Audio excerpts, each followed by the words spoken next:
Good afternoon. I call to order the Hamilton County Board of Commissioners staff meeting of May the 4th.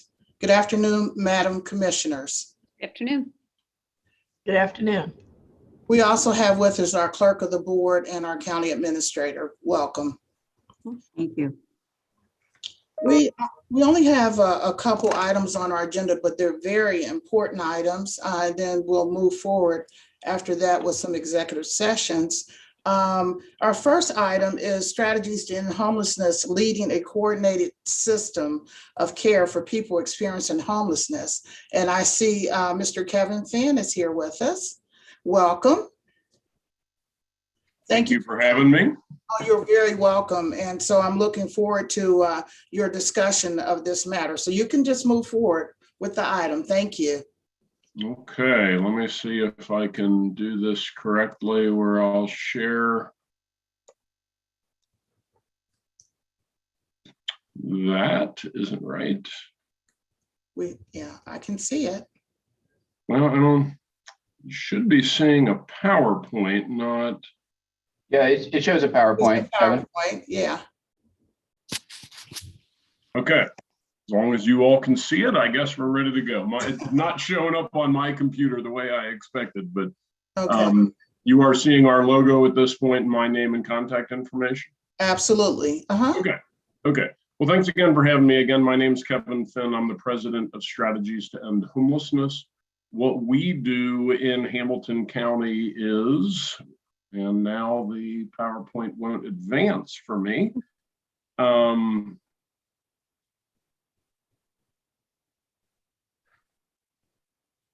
There, did you just see it advance? Yes. Did you all? Okay. Yes, we did.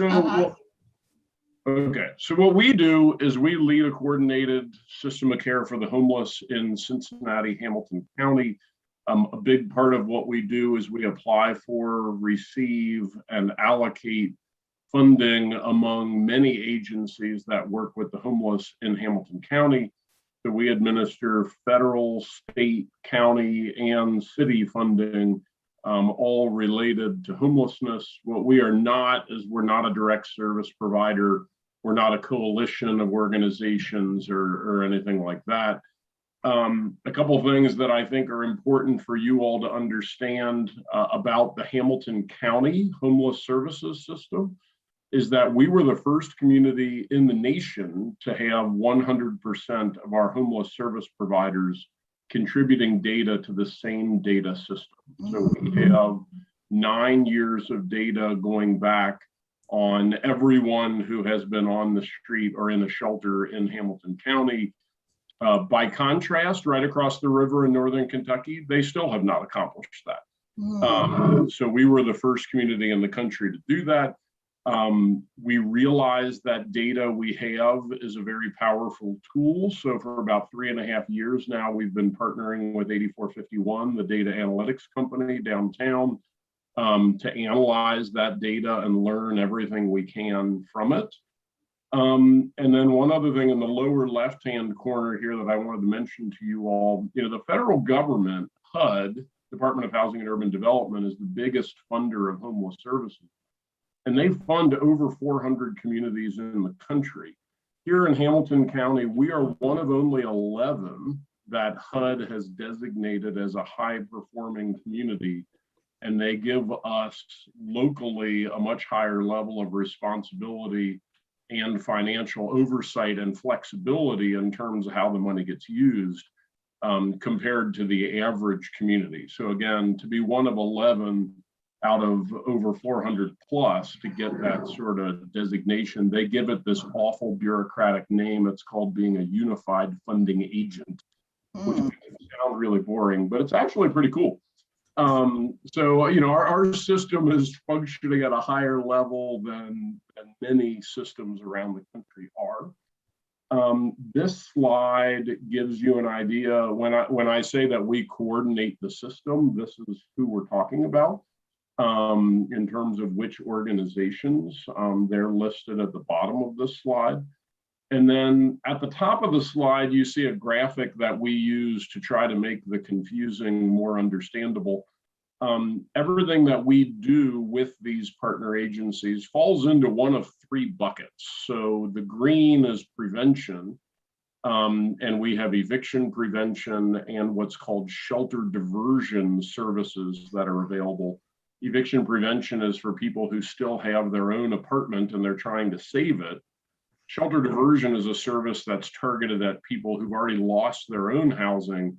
They're now sleeping on their friend's couch or, their sister's floor or something like that, and running out of those kind of options. That's what shelter diversion is.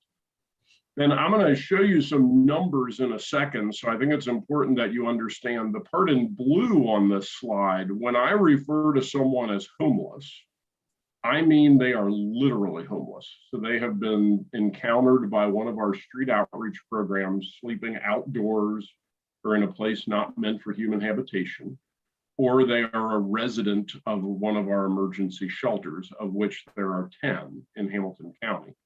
So if a person is sleeping on a couch, they would be considered for a diversion program, which is considered prevention in the federal government's eyes. But if they are literally homeless, they're on the street or in a shelter, then they would be in the numbers I'm going to share with you of people who are homeless. The third part of the system, which you can see here in orange, is there are multiple types of housing that we make available to people who have been on the street or in a shelter. And you can sort of think of these as, short, medium, and long. Rapid rehousing is a fairly short-term intervention. Transitional housing is up to 2 years. Permanent supportive housing is a place like Tender Mercies, where you're dealing with disabled, chronically homeless people, and there's no specific limit on how long a person can stay in one of those programs. So there are various types of housing of varying lengths that are available to people.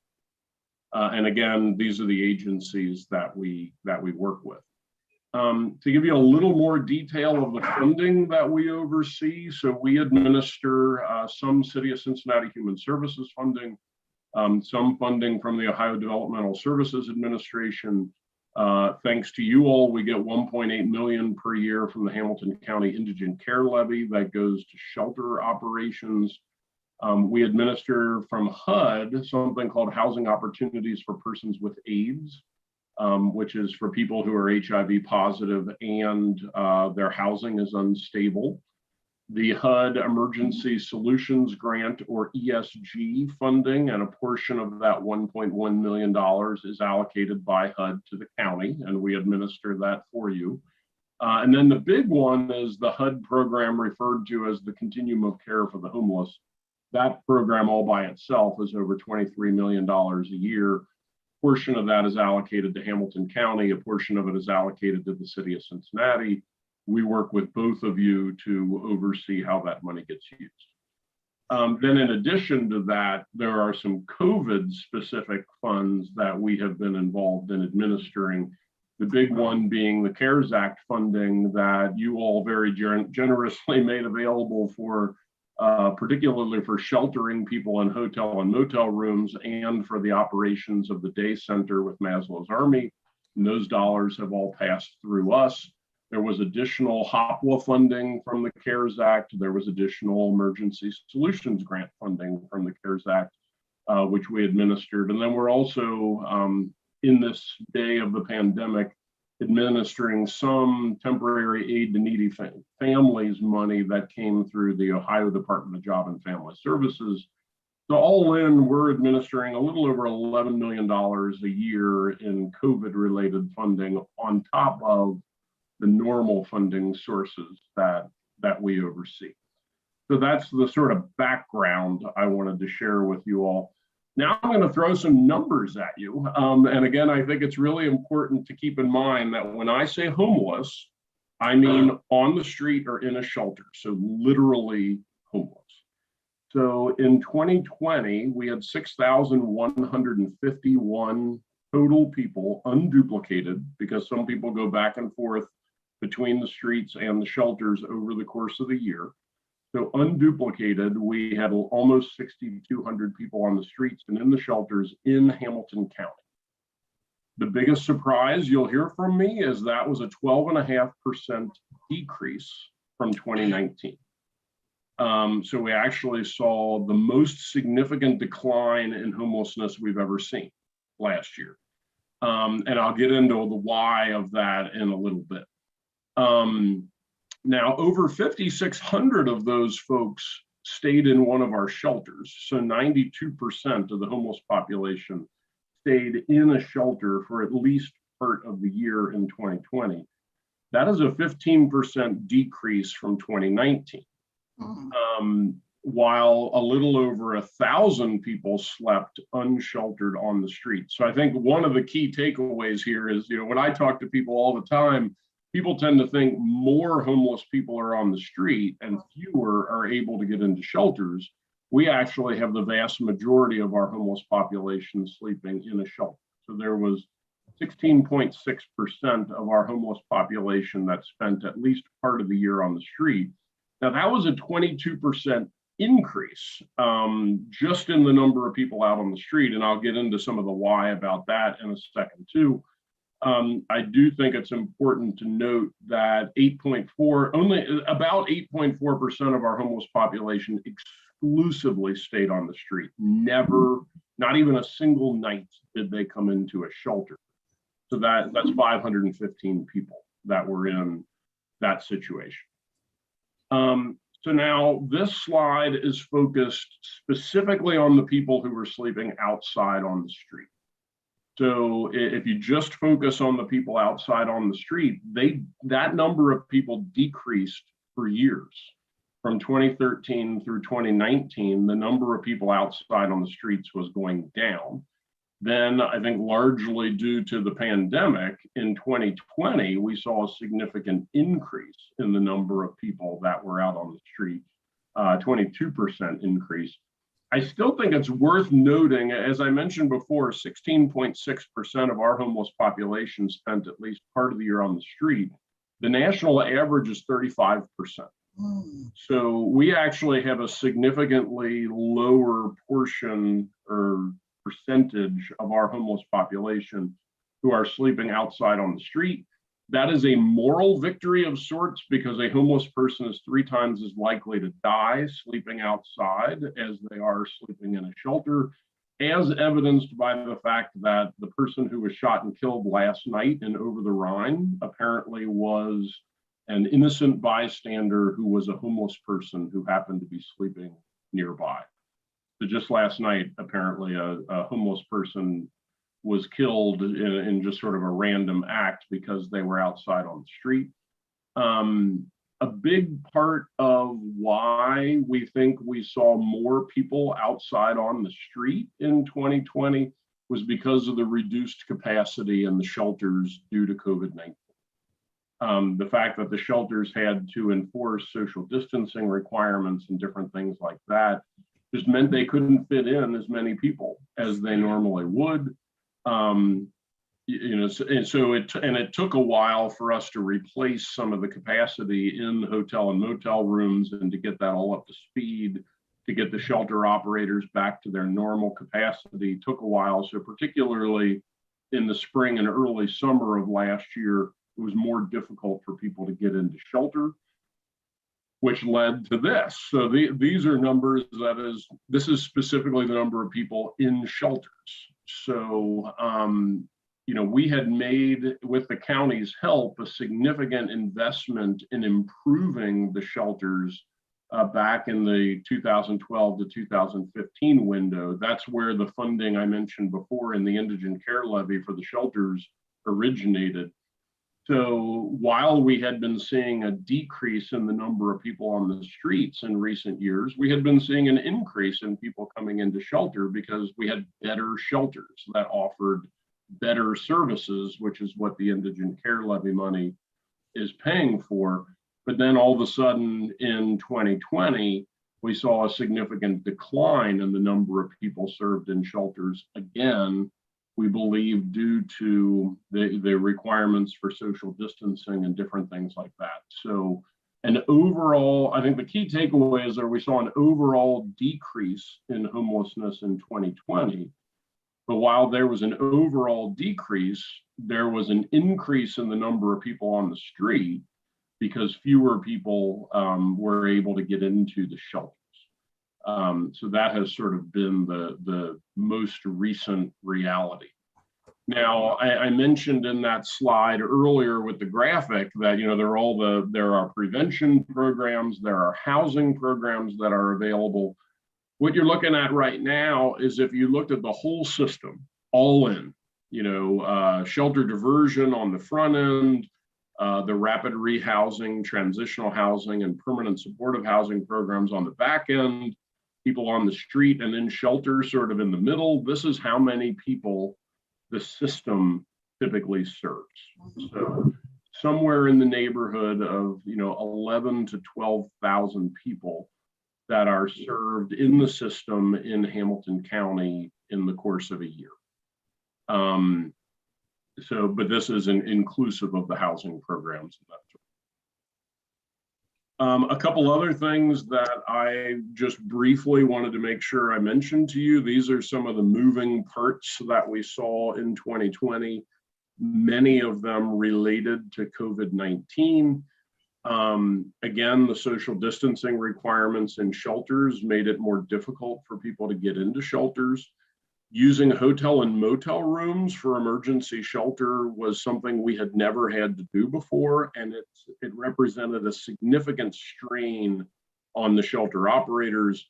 As you can imagine, having everybody under one roof where you can keep an eye on everyone very easily doesn't require as many staff and is not as much of a strain for a shelter operator as if they're having to not only keep an eye on people who are under their roof, but go out to hotel and motel locations and work with people and provide them with food and all that. So doing the hotel motel was just a significantly more difficult way to provide shelter.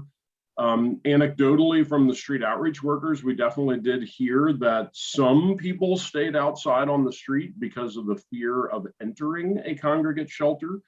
People thinking they might actually contract the COVID virus if they went into a shelter, and therefore deciding to stay out on the street. Another thing that was very unique about 2020 and is still ongoing is having a day center available for people, which Maslow's Army has been operating and is still operating. That is a service that we had never provided within the system before, but we were happy to work with them to make that happen. The eviction moratorium is also something we'd never seen before. Even back in 2009 and 2012, when we went through the Great Recession, there wasn't an eviction moratorium. So that is sort of a piece that it's going to take us a while probably to figure out exactly how that impacted the numbers as well. Along with that, there's significant funding available for eviction prevention and emergency rental assistance at levels we have never seen before. Back in 2009 to 2012, we got about $6.6 million to do prevention with. Well, I mean, the county and the city have seen multiples of that have been allocated in the current reality for emergency rental assistance and eviction prevention. So that level of funding for eviction prevention is something we've never seen before.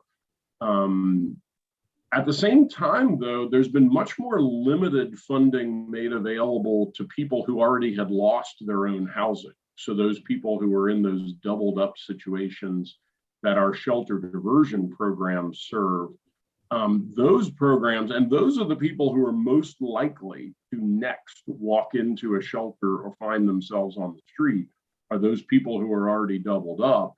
Well, those people in those situations have not seen a similar influx of resources. And then the other thing that I is sort of the caution that I would mention to all of you is that normally when the economy goes in the tank, it takes about 12 to 24 months for homelessness to increase. So while I think it's a good thing that we saw a decrease in 2020, at least a part of that may be that we're just now getting to the point where you would normally in an economic downturn see the homeless numbers go through the roof.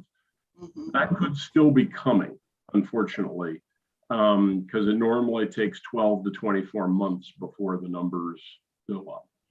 I have a couple other slides tagged on here that I'm just going to point out to you all are there, but I'm not going to talk about them.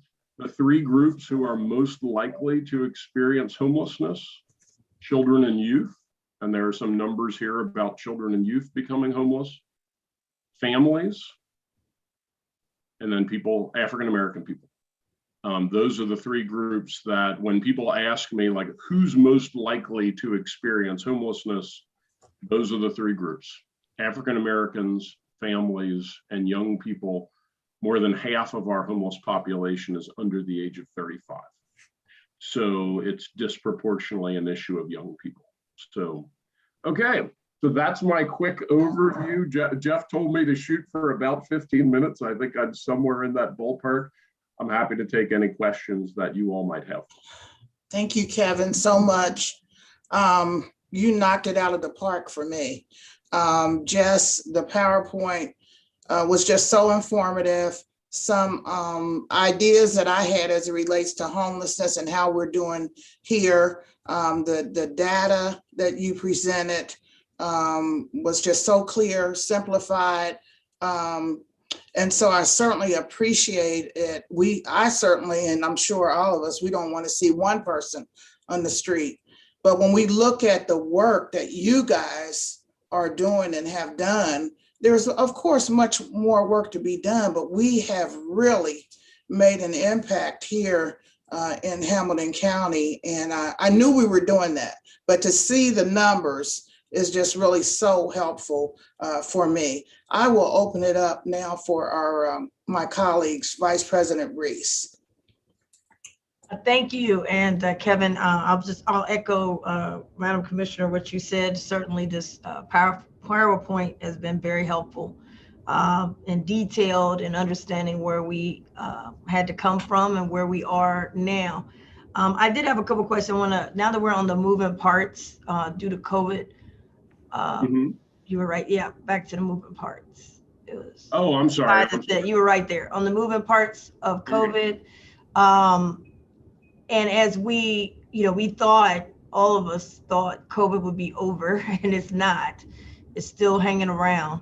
Wanted to talk about the moving parts, and one of them obviously with the vaccine component. Maybe you can talk a little bit more about that. I know there's a lot of efforts to make sure that people are vaccinated, and if so, has it made any impact on these moving parts? The moving parts that you've highlighted, social distancing requirements in the shelters, the hotel, motel rooms, will that have an effect? Kind of maybe talk about where we are, as it relates to that. So, at one point we had as many as 7 of the shelters using hotel and motel rooms in order to shelter people and keep them safe. We are now down to 4 that are using hotel and motel rooms. And a big part of the hang up there is that they are waiting to make improvements to their facilities that will make them less conducive to the spread of a virus. So they have not reopened their congregate facilities yet because they're still waiting to make some of those improvements. County staff have been really involved in that and have been great in terms of moving that forward. But right now it's currently in the hands of the city to work with them. And that's in part because we thought the CARES Act dollars were going to have expired by now, and sort of a timeliness issue. So we have 3 shelters that have already stopped using hotel and motel rooms. We have 4 more that will be stopping using hotel and motel rooms. They're shooting for by the end of July. So the system would be a little bit back to normal to the extent that's possible by the end of July. But the problem that we're really going to have is demand, because again, the typical progression for people is that, if they lost their job during the economic downturn, that they may have already lost their own housing. And right now they're bouncing from place to place with friends and family. And they're eventually going to run out of people to stay with. And if the economy doesn't bounce back and they don't get their jobs back fast enough to start putting some money in their pockets and get their own apartment again, before they run out of couches to sleep on, that's when we, that's the 12-month to 24-month delay in before we see people literally on the street and in shelters, is while people are doing that sort of couch to couch. So the biggest indicator or the biggest thing dictating whether or not we will see that increase is really what happens with the economy. It's not about vaccines. We're very fortunate. The Cincinnati Health Network, which is a different organization here in Cincinnati, they oversee a different pot of money from the Department of Health and Human Services. Those dollars are called healthcare for the homeless. They oversee those dollars, and they've been great about trying to line up vaccinations for people who are homeless. And a lot of vaccines have been given out in the shelters and different things like that. But really the primary thing that will dictate whether or not we see that increase in homelessness or not is what the economy does, not what, not how quickly the vaccine is made available or anything like that. Because again, that 12 to 24 months we've seen in multiple other economic downturns that had nothing to do with a virus. It was really about the economy. Does that answer your question? Yeah, actually it does. And it brings it to my next one. The slide you had, and I don't know if this 2020 data or not, but people at risk of homelessness, and you have on there 62%. Can you pull that slide up? I'm not sure. It was you had the demographics. The demos. It's actually after. So I printed out your slide. So it is. Oh, maybe it's one People of at these high ones risk I after didn't. that. People that had high risk. That next one, I think it's after that. According to The youth or the families or? no, yeah, people at high risk of homelessness, 62%. There it is. Okay, I'm sorry. So that one, and obviously the slide before, the slide before talks about the age, which was, I mean, that's interesting that we have so many young people that are homeless. And Right. I mean, the most shocking statistic I give people is that a quarter of homeless people are kids. I mean, most people just don't think of it that way. no, they don't. That was a big one. And then when you went to the next slide, where you talk about the population, Hamilton County population versus the amount of folks who are homeless based on race, and 62% African Americans are homeless. Now this is this 2020 data or what's No, this is actually, I apologize, I don't know, this is not 2020. This I think was 2018, which was the most recent available. 18.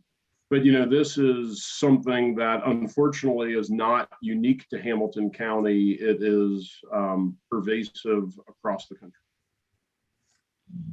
Yeah, I thought that was, I mean, I knew it was high, not necessarily this big of a difference. And I don't know if this is, does this in some way do, as you've indicated, jobs is a critical component of, not being homeless.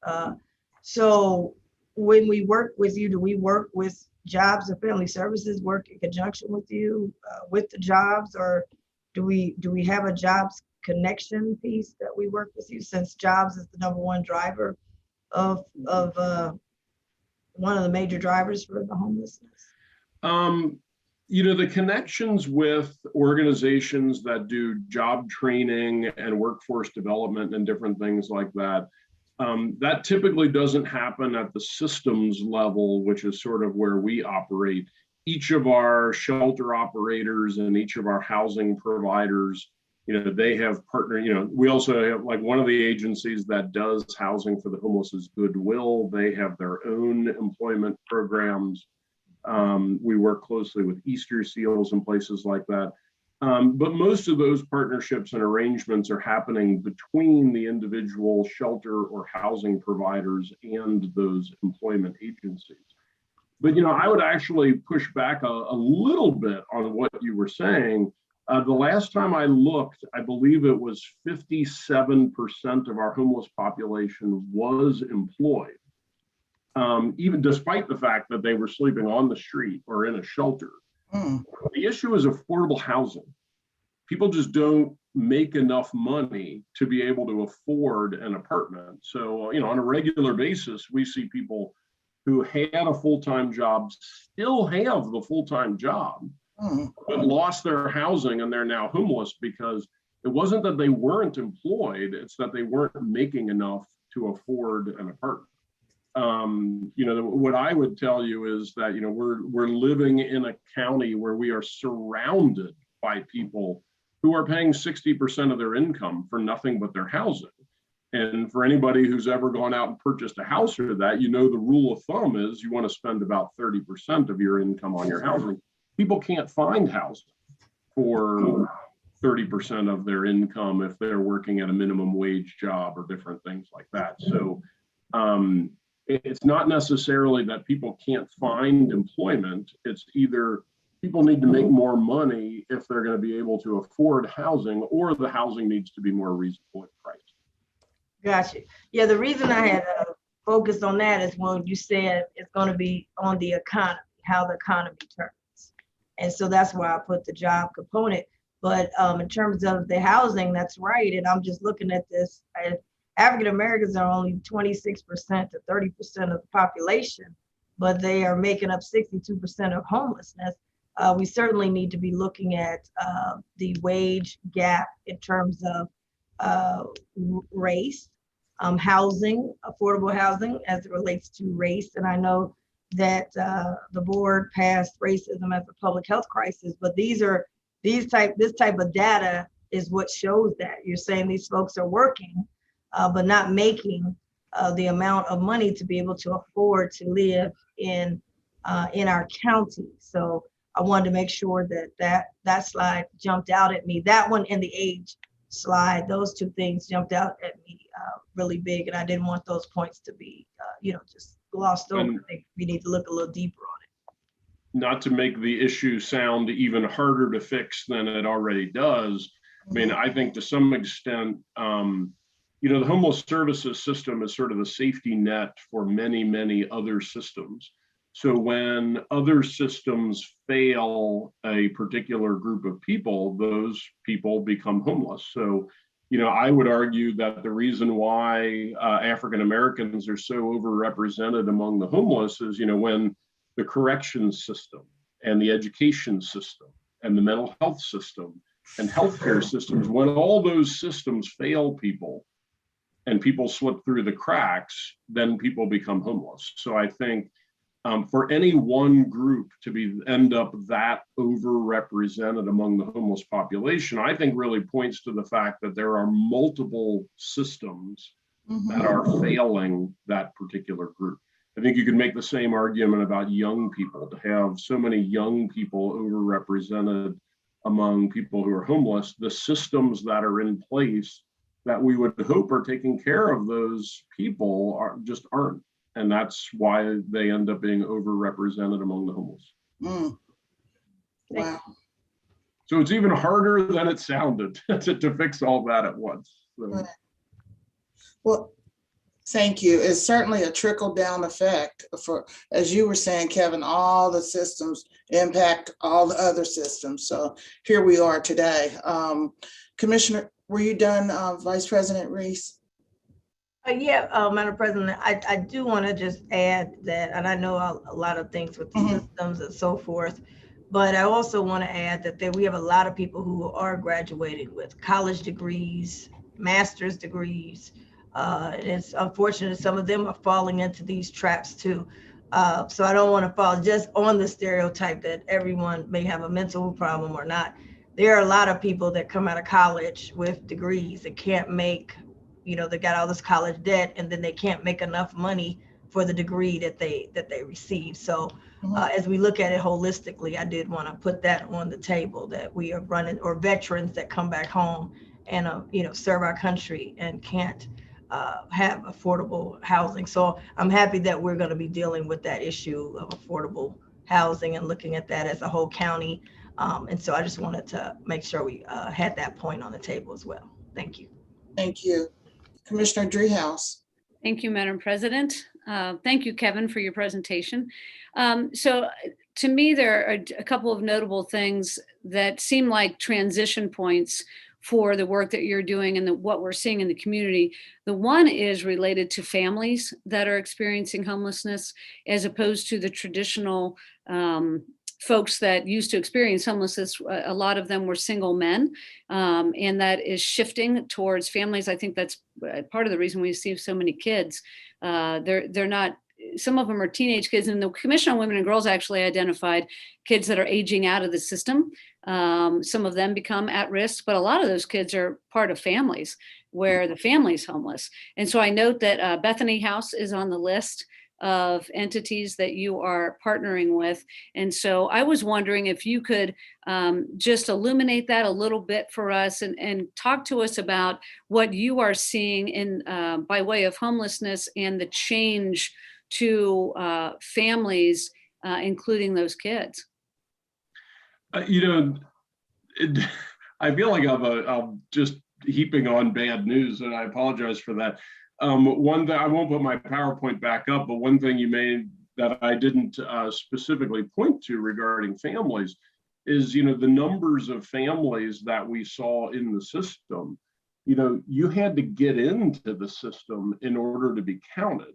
Well, there's a helpline locally called the Central Access Point that a family would need to call in order to get into a shelter. And over half of the families that call that helpline get turned away. So there are many, many more families, and therefore many, many more kids that are out there who would have come into shelters like Bethany House's shelter if there had been space available for them. So in many ways, the numbers could have been much, much higher and much, much bigger, and even a higher proportion children and families, but they simply were not able to get into a shelter. And what that results in sometimes is families staying in very bad situations that they perhaps would have been better off if they had gotten into a shelter. Households in which, you know, mom may be experiencing domestic violence, where the kids could be being mistreated, you know, where families are stacked in apartments together, where, you know, it's not uncommon for us to find, you know, two single moms, each with 2 or 3 kids living in an efficiency apartment together. They're not considered homeless because they're in that apartment together, but that is a far less than ideal situation, not only for the parents, but especially for the kids. And those people in those kind of situations aren't even included in these numbers because they never actually made it into one of our shelters. So, you know, when we first started measuring it, we had about 72% of families who called the CAP line were turned away with nothing. We've brought that down to, you know, 54, 55%. But that's still a lot of families that reached out for help and were not able to get it. Right. So you had to adjust, right? I mean, and how, that's kind of what I'm getting at. So knowing that, what is the adjustment? Because the county is part of the funding scheme. You know, how do you adjust with that knowledge that so many families are at risk? Well, you know what we do, not to I didn't come here to ask you all for anything, but hey, if you're going to give me an opportunity to make a shameless plug, here we go. I was just talking to Jeff about this yesterday. So, you know, back on that list of moving parts, I mentioned that while we saw a big increase in funding for people who were still on a lease and trying not to get evicted, we did not see an equivalent increase in funding for those diversion programs that help people who are already doubled up. Well, those are the families. Those are the families. So those families that are calling the CAP line and are not able to get into a shelter, they are currently in a doubled up situation. And if there were more resources available for those shelter diversion programs, what we would do is we would pay a deposit and a couple months rent to get them set up back in their own apartment. And work with them for a few months to find the next job or whatever they might need in order to get back on their feet and just take over paying the rent in their new apartment eventually, and then they're on their own and they're independent. But those, even though statistically those families in those doubled up situations are the most likely to be on the street or in a shelter next, those are the programs that have not seen an increase in funding. Okay. Yeah, that's interesting. Thank you. And one last quick question. So the day program is also new to the continuum. So how's it going? I think it's going really, really well because of the increased number of people on the streets. In shelter during the people who are in a shelter during the day, that's where they get connected to services that will help them out of homelessness. Everything from AA meetings to housing placement services. For most people, that happens in a shelter context. Well, with less people able to get into shelter and more people on the street, people wouldn't have gotten those kinds of services if the day center hadn't been available. So particularly in this year where the shelter capacity was so reduced, having a day center has been a huge win for the system. And most importantly, for the people who are sleeping outside and need those kind of services. So there's been quite a learning curve. I think Sam Landis at Naz Lazardi would tell you the same thing, but it's been really great to work with them and they've done a great job. And if they continue to do it in the future, I think they'll continue to do an even better and better job. Great. Thank you. Yeah, thank you. Thank you so much. I remember when the mental health access point was established, I was a social worker out in the field. And I think the bottom line with that system is crisis. What is a crisis? And if you're in a house, I don't care how many are in there, it's not a crisis. You're not on the street. So that definition of crisis has always been an issue. And Kevin, I just have two more things. There was a professor, I believe she was from UC, who came here, who's trying to work with homeless students that are staying in their vans and their cars. And so I'm just thinking, as we look at the age group, I wonder if they probably have not been included in your numbers, but go ahead. Her name is escaping me at this moment, but I met with her about a month ago and talked about it. She has a great idea to target homeless students, but we talked for a while about what the resources were that were available, and I'm waiting to hear back from her, but she had a great idea. Oh, that's awesome, Kevin. And lastly, the Secretary Fudge is going to release, or I don't know if it's been released, $200 million for the homeless population to Ohio. Now, we're not sure what Hamilton County will get, and I was just wondering if you knew how much Hamilton County would get. I do not. Okay. I would imagine that you all are in a position to know before me, but I will be anxious to hear. Well, you've been in this homeless situation longer than we have, so working it. So I just want to thank you so much for all that you do, all your staff does, all the other partners, and just keep doing what you're doing, and we'll help you like Hamilton County is, and we'll continue to help you with this population.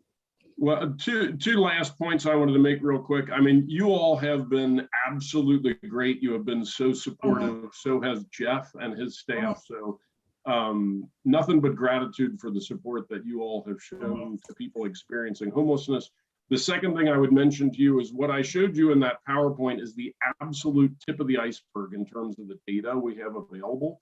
So if there is something particular that you all wanted to know about the homeless situation here in Hamilton County that wasn't in that PowerPoint, just ask, and we can get you more information. Okay, thank you so very much. Appreciate it. Thank you for having me. Kevin. Bye-bye. Okay, we'll go on to our second item of discussion. a continued presentation of the American Rescue Plan, stakeholder process update, and board discussion. Jeff, you'd like to lead this? Certainly, Madam President, thank you. And this is, as the item says, this is just an update, no PowerPoint presentation associated with it today, but just wanted to keep this item on the agenda for continual discussion by the board. So as the commissioners are aware, we did wrap up our internal stakeholder sessions associated with the planning for the American Rescue Plan funding, which is coming to the county. We wrapped up our internal stakeholder meetings last week, and we started in this year or this week into our external stakeholder planning meetings. We had the first one of those yesterday. It was an excellent session. Mr. Finn was actually a part of that session. We had strategies to, and I'm not going to probably remember everybody, but we had strategies to end homelessness. We had several of our economic development agencies like the Port and HCDC. We had 4C, we had CityLink, we had a township representative, we had representatives from the mental health community, the United Way, Legal Aid, we had the Free Store, just a host of agencies, and we broke those groups down into small groups just for efficiency's sake, and just received just an excellent range of ideas that we will be putting onto the ballot, many of which the board is already aware of. But as we look to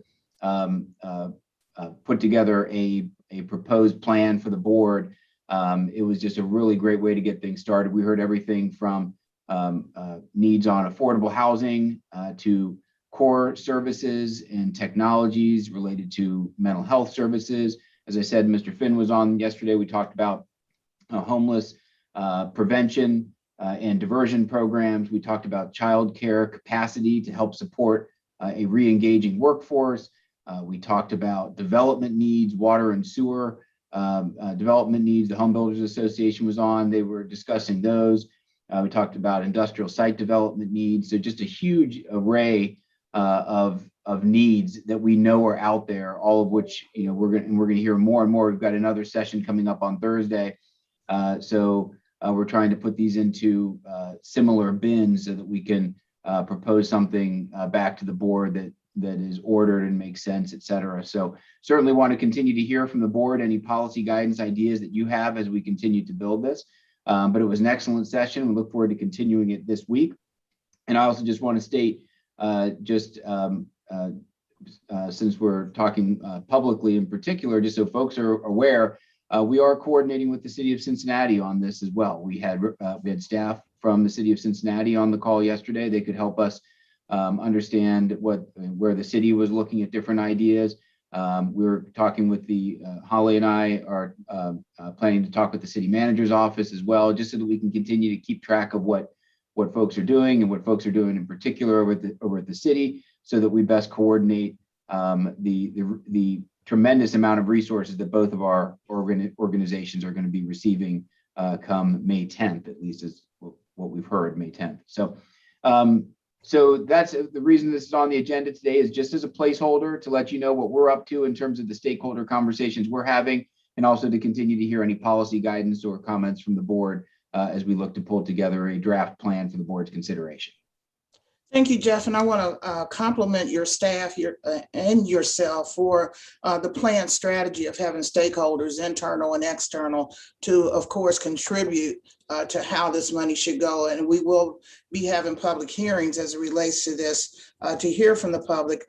Last week, I asked my colleagues to defer their ideas as it relates to the American Rescue Plan.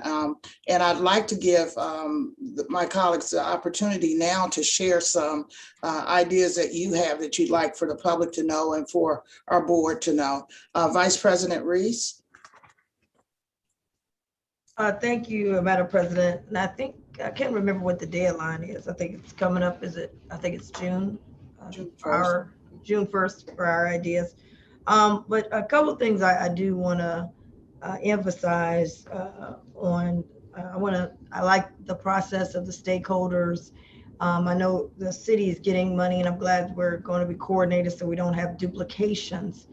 but also making sure as county commissioners, we're elected for all of the municipalities. And I just wanted to, I know that the townships had some issues in terms of not getting any direct funding. So my first question would be, Jeff, is there any new news on the townships as it relates to funding, or have you had any outreach on, I'm sure you have, but maybe you could talk about that outreach with the townships and the villages?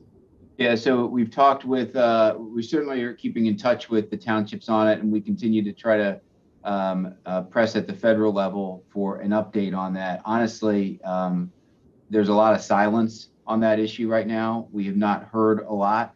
The most recent news that we've continued to hear is that those in Congress and those in the administration continue to reference the Department of Treasury, perhaps working this out administratively.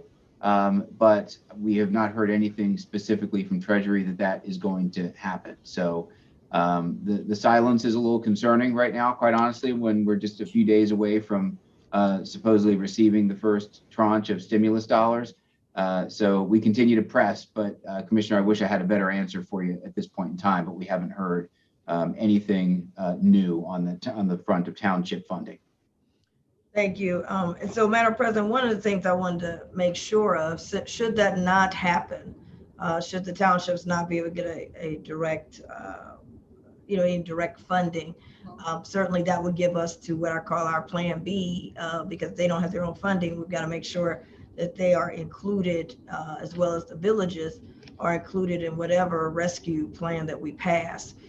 Plan A would be if they have their own funding, then we could coordinate and we won't have to duplicate, services. But plan B, if they're not, we have to be prepared, because we certainly have a lot of residents in the townships and in the villages who will need our assistance. The other thing I wanted to add on, I know for me, broadband is critical. I wanted to see our county, I think it's a good investment for the future. If we're going to be a county of the future, if we're going to be a county where people, obviously can live here, but also people can recruit people to want to be here, and small businesses and even larger companies to come. I want us to be a smart county, not having what we have now, which is pockets, which is to no fault of us, but there's different pockets in Hamilton County. Depends on, I don't want it to be where it depends on your zip code if you have access to broadband and you can afford it, because we saw that when COVID hit, without Zoom, people couldn't go to work, or without students having to learn. And of course, we scrambled and had various hotspots, but I'd like for us to move forward with something more permanent. And I'd like to see us have, I know we're working on a pilot project that will be a possible grant coming up for the smaller municipalities, the villages. And hopefully, I know Lincoln Heights was one that had some concern it would like to be broadband, but I'd like for that to be a major focus, considering that one of the major things of the American Rescue Plan is broadband. And I think we have an opportunity, even though I know the state is working on some things, but we can't wait on the state. We've got to move forward if we have those types of opportunities. I think a lot of the stuff we, some of the things, small business, obviously, I like to see us have something, we have the grants, but to really have a very aggressive infrastructure for small businesses. I want us to be number one in recruiting, retaining, and growing small businesses in Hamilton County. We have certain pockets that have more small businesses than others, but everything from a storefront program that helps a lot of the smaller areas who have empty storefronts. Some of those storefronts had to leave because of COVID, all the way to technology-based businesses. We've got Cincy Tech, I believe, but I'd like to see a Hamilton County Tech, where tech companies are coming here and locating here and being a part of through all of Hamilton County. So I'd like for us to have a very strong small business. I think we really got into that space during COVID, and we saw that there were a lot of people that needed our assistance. And for many of them, it's their first interaction with Hamilton County. And I just would love to see us continue on that investment and see those companies and these entrepreneurs really grow, in addition to a women and minority business focus as well. So that's something that I'm certainly looking at. I know there are a lot of other things. We're working on being able to get a formalized plan to all of you. We're working on the deadline that was given to us. But I will throw out, we need a home owner program. One of the things I really want to push, we've got people, we had a rental assistance program. I think we're going to be okay with rental assistance. It's just a matter of getting to the people and getting to the landlords. We're paying 12 months back rent plus another 3 months ahead of time. But as far as the person that owns their home, that is a critical. One is very unaffordable to live here now because of all of the, I guess, out of town people are buying these homes and they're turning them around. They're paying double what the home is worth. We can't afford to live here. You can't hardly be a teacher or a police officer or, you just work every day. You barely can afford going into some of these communities. I couldn't believe over in Evanston, I think how a house was $400,000 to get a house in Evanston.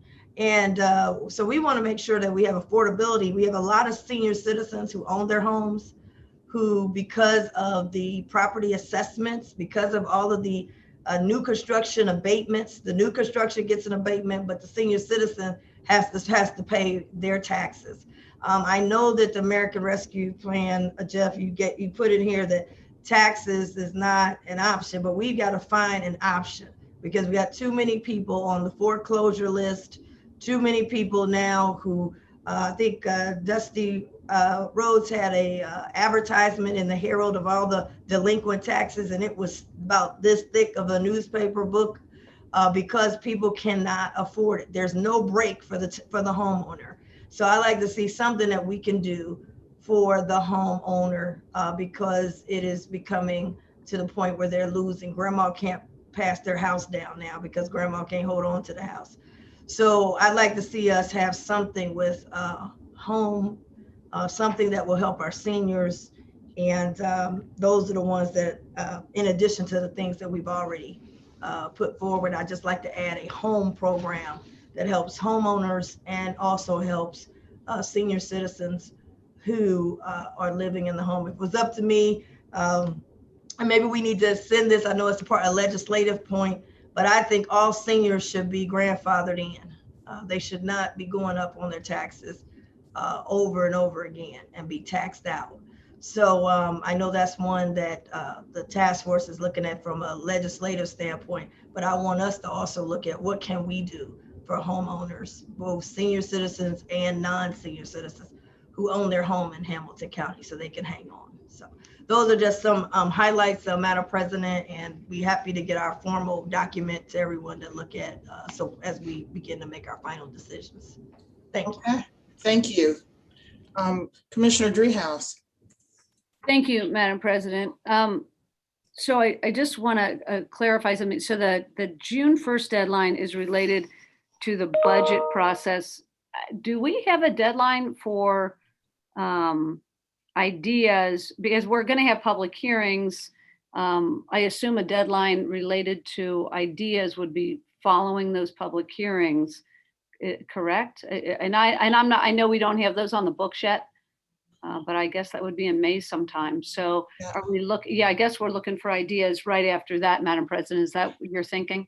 Thank you for the clarification because the budget is June the 1st, but monies are coming in possibly on May the 10th. And so we need to know before then what we want to do with that money. And that's why we started so early with the stakeholders. But I don't remember, Jeff, an actual deadline for the American Rescue Plan input from us. Yeah, just to clarify, so the June 1 deadline was for the general fund or all funds budget ideas.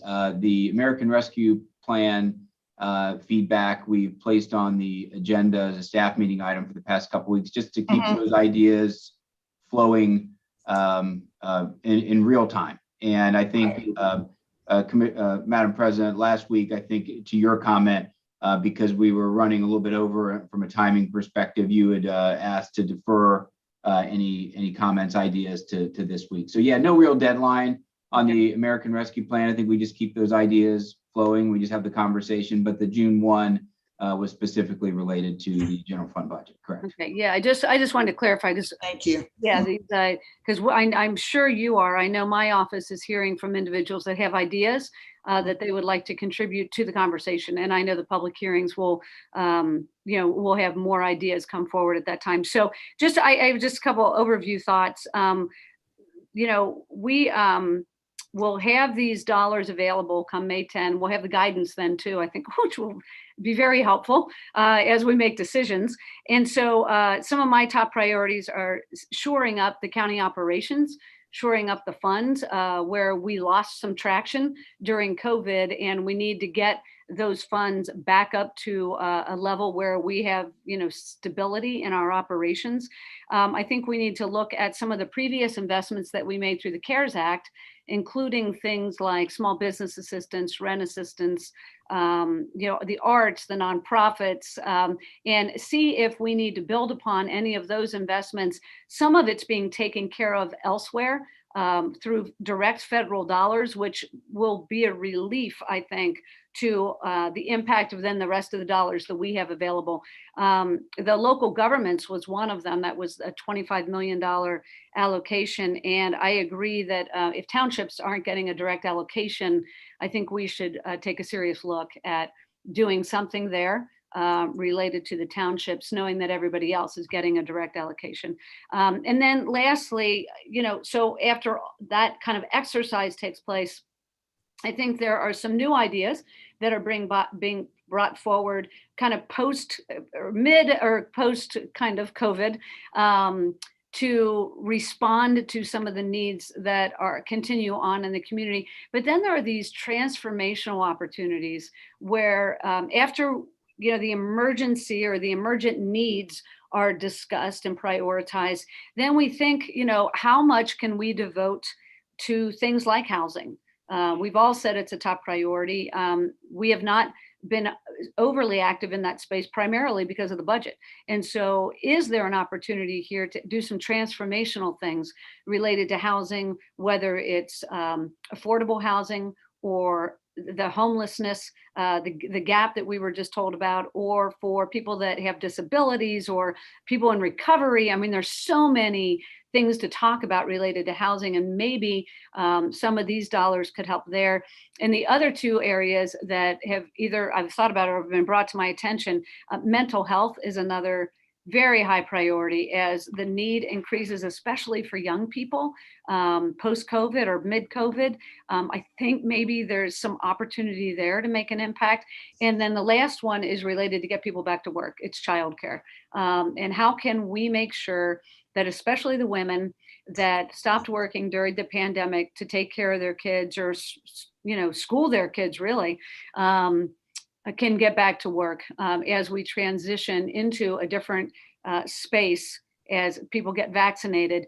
What does that look like, and what kind of support do they need through childcare to make sure that they've got that opportunity to get back to work? So those are some of my top level thoughts, in addition to some of the smaller things. And I don't mean to call them small so much as they're just lower dollar amounts for very specific things that have been brought to my attention related to, again, a lot of it's related to youth and nonprofits and making sure that they have the ability to help folks in this community. So that's kind of what my current thoughts are related to the American Rescue Plan. Okay, thank you both. I'm sure that our list will look much alike for sure. But Jeff, I was just wondering, what was the rationale of not including villages and townships for distribution of monies? You have an idea? Yeah, I was just going to comment on that, Madam President. Well, the most recent information I have seen is confined to townships, and I've seen distribution formulas that does include villages but does not include townships. And the best we can tell is that in different versions of the bill going back and forth, in Congress as the rescue plan was being put together. That somewhere along the way there was a definition of an independent local government that ultimately wound up excluding townships in certain states. It's not townships across all of the United States. It's townships in just a few states. For instance, if you look at Pennsylvania or some other states, their townships are included. So it was the best that I have heard, and I could be wrong on this, I'm just telling you what I've heard third hand, is that it involved just some technical machinations as they were putting this bill together and how they defined an independent local unit of government. So it's certainly frustrating, especially that Ohio has taken a part of the brunt of that. And that was really my comment, Madam President, was going to be that I just want the board to recall, and I know you do, that the problem here is not just in Hamilton County, it's every township across the state of Ohio. So, during the CARES Act, Hamilton County was one of the only counties that wound up passing its receipts down to other independent political subdivisions. I think Summit County did some of that as well. I do think there is a fair argument to be made that this be addressed at the state level as opposed to on a county by county level, given the needs of all of the jurisdictions. So we haven't aggressively started that conversation with the state at this point, but I just wanted to throw that out there because I do think it's something that really does go well. See, we certainly want to make sure Hamilton County jurisdictions are taken care of. This is something that goes above and beyond just the county. This is a statewide issue. Absolutely. Okay, thank you. I have a couple items. Of course, all of our items and our concerns will be contingent on the federal guidelines. We know that, but I looked at it somewhat in a different way, but inclusive of the same things that you ladies have put in. I looked at impact and how we can have the most impact for Hamilton County, and I looked at 6 levels. And the immediate impact, as I saw it, of course, is the things you brought up: small businesses, homelessness, and also we know our treasurer is trying to help with that property tax assistance. We're not sure if we can help in any way. And of course, rental assistance and the reduction of sewer bills. We've talked about that and wanting to do that. I then looked at lasting impact. And that goes back to what Vice President Reese had said, and we all have said broadband is so important, computers, IT, and to make sure that those things are done and as a county, not in just different areas. So I think we talk about education and the year that our youth have lost, that if we can provide broadband and they can see the world in a different way and they can have access to that, we've already said that's extremely important. And then I looked at the sustainability impact. And I thought about tourism, the arts and entertainment, and once again, small business, anything that can pump up our economic landscape would be extremely helpful to get us moving. Right now, our budget looks good. The taxes are looking okay, but we have to look at what we can pump some money in to sustain and to move forward our economic impact. And then I looked at the residual impact of what this pandemic has done to our children, those who have been abused, and the children, the adults, domestic violence, all of these people who have been in their home for a year, and then we're just letting them loose because some of the restrictions have been dropped, and the mental health component, I think Commissioner Driehaus brought up. So all of those residual impacts that we have yet to even determine, how are people going to be, how are they going to act once they come out and go back to work? Maybe they didn't even have an economic impact. They were working from home, but it's certainly different leaving home and coming back into a building and working. And so dealing with those issues, the loss of a job is some of the residual impact that we need to look at. As was mentioned earlier, workforce development for those who lost their job. The restaurant closed and they can't even go back there. So to build up their ability to be able to go and to be breadwinners for their family once again. And then the last area I looked at was structural impact and how we can improve our county infrastructure, the repairs and renovation that has needed to happen for many, many years. We now have the opportunity with this additional money to improve our infrastructure. Along with that, I had suggested a satellite office in the northwest corridor of our county for those. We try to make things convenient down here, but there are lots of people who live out in the county where in the Forest Park, Green Hills, Mount Healthy area, the possibility of having a satellite office so people can go there. So, and I'm thinking as we get our guidelines, we use the new money for the things that we can use the new money for, and the old money that is there that we can't use with the new money, now it's freed up to be able to do some of the things that we've wanted to do, but not had enough money to do that. So, and of course, I'm glad to hear that we're coordinating with the city so we can reduce the redundancy of our expenditures and that the money can flow freely. And we just need to work together more. And so I'm excited about that. Of course, I'll write this up and give it to all the offices to take a look at and give it also to you, Jeff. So that's sort of some of the concerns coming out of my office. Madam President? Yes, Can I also add, I appreciate that, that's very thorough. Jeff, could you help us with, you said the villages are receiving funds. I know you mentioned the city. It would be helpful to us as we're putting our ideas to you. Obviously, we don't know what the city is doing or villages might be doing, but then we'll, maybe if you had that, that could help us when we're putting our final touches, because I like to know our villages, what they're getting and what they plan on doing, and just so we can, like you said, be coordinated with everyone who is getting some funding. That would be very helpful, if that's possible. I don't know. Well, we can certainly distribute the last version of the distribution sheet that we received that ultimately, I believe, came out of Treasury. So that would answer the question, what are people receiving? Wouldn't answer your question about how are they going to spend it. And that's where we have indicated to communities that we do want to stay in close touch with them so that we understand what people are doing and how we can best coordinate that so that this isn't, that we're not duplicating efforts any more than we possibly have to for this. So yeah, we can start by getting you the information on what we expect communities will be receiving in the county, and we'll follow that up as we continue to learn how communities are planning on spending this. Okay. And aren't we getting more money for community development too? Won't there be more money coming for that? Yeah, we anticipate more additional in community, in like CDBG program, that type of thing. That follows what happened with the CARES Act also. So as we get updated on that, we'll let the board know the magnitude of those increases as well.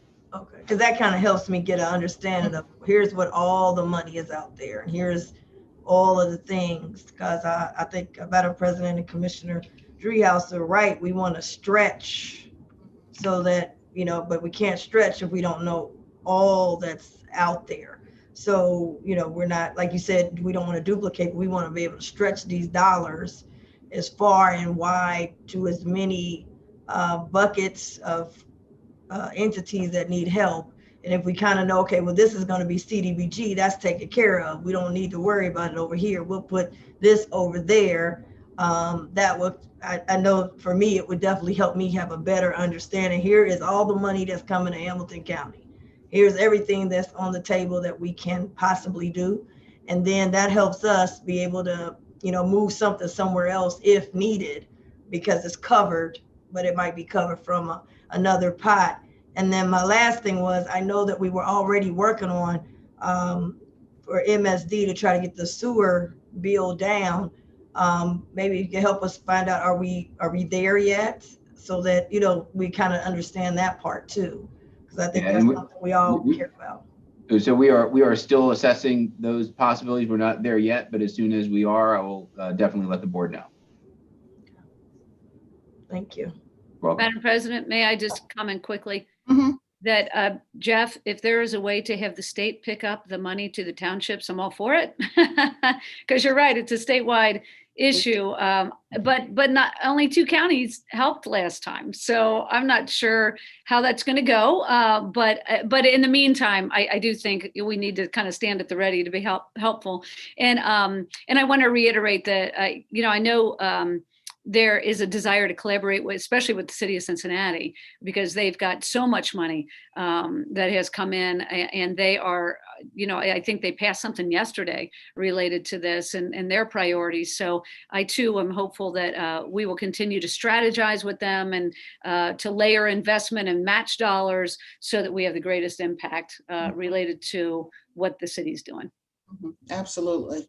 And Madam President, they also Yes. said 2 other counties didn't want the money. Now, normally in Congress, that money does not go back to Washington. They send it to another district. Maybe we need to let our lobbyists know that Right, we're yeah. more than willing to accept Mhm. the money that those counties don't want, and we can put it toward our townships. We're more than willing to accept it. Okay.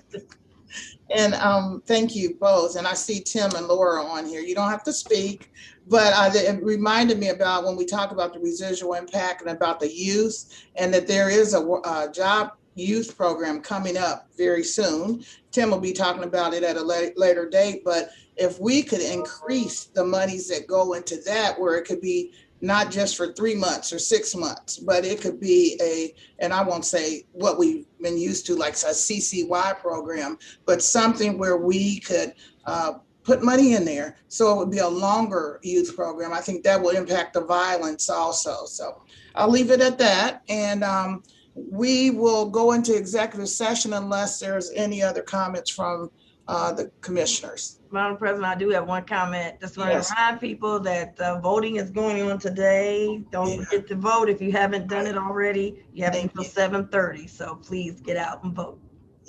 Thank you so much. Okay, well, I'm going to go to our next agenda item, and item number 3 is an executive session. I'd like to make a motion to go to executive session pursuant to RC section 121.22 G2 to consider property acquisition. Second. Commissioner Summer Dumas, Yes, Commissioner Reese, Yes. Commissioner Dreehouse. Yes. thank you.